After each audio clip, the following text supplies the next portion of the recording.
lalabas ng bahay na hindi nagpapaalam sa akin? Bakit ang tigas ng ulo mo? Bakit ang tigas? Halika nga dito, pasok.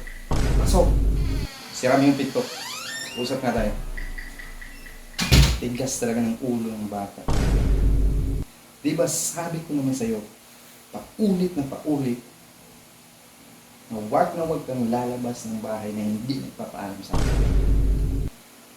Bakit ang tigas talaga ng ulo mo? Bakit ayaw mo makinig sa akin? Sabi ko sa iyo, tuwing nalabas ka, magpaalam ka sa akin.